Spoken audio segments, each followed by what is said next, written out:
Every one of us are like the pieces of a puzzle, each one unique and with their own special place where only we can fit. Without every one of us, the picture wouldn't be complete. Quoted by Gina McMurtry Barber.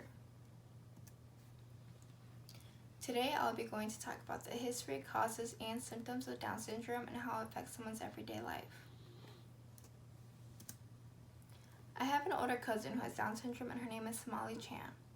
When I was younger, I knew she had it, but I didn't really know what it really was, which led me to ask a lot of questions. We got along very well and she was someone I always wanted to be around.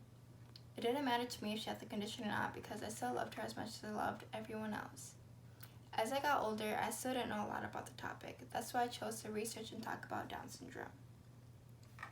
I know there are many people who have heard of Down syndrome or know someone who has it, but do they know the actual meaning behind it? If not, then I'm pretty sure they're as curious as me about the topic, and I want myself and others to learn more about it. So first, I'll be going to talk about the history of Down syndrome. So who first discovered Down syndrome?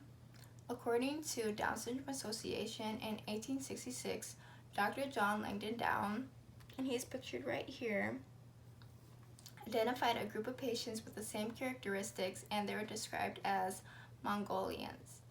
They had upward slanted eyes, flattened facial features, poorly controlled and fissured tongues.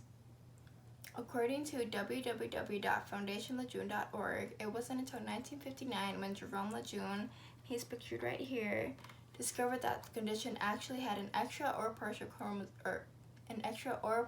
chromosome in chromosome 21.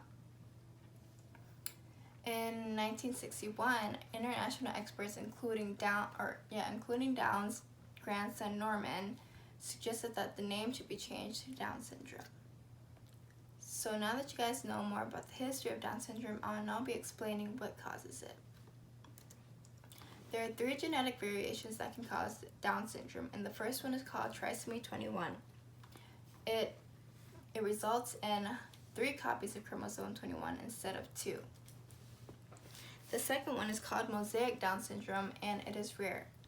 A person can only have some cells and an extra chromosome 21. The third one is called translocation Down syndrome, and it can occur when chromosome 21 gets translocated onto another chromosome. So now that you guys understand the history and causes of Down syndrome, I'm pretty sure you guys would probably want to know more about the symptoms and how it can affect someone's everyday life. So according to www.familydoctor.org, there are many signs and symptoms of Down syndrome. The common physical symptoms are upward slanted eyes, small mouth, head, and ears, short necks. They have little white spots on the colored part of their eyes, and protruding tongues, and many more. The cognitive symptoms are poor judgment, delayed speech and language, bad behavior, and slow learning. Although they can have many difficulties, they can still live independently or in a group environment home. According to how Down syndrome can affect Down syndrome can affect adults with everyday living. They have a wide range of capabilities. So they can still work regular jobs that are suited for them as long as they have a checkup specialist, or they can work with people who also have disabilities. So to conclude, I have talked about the history, causes, symptoms of Down syndrome, and how it can affect someone's everyday life.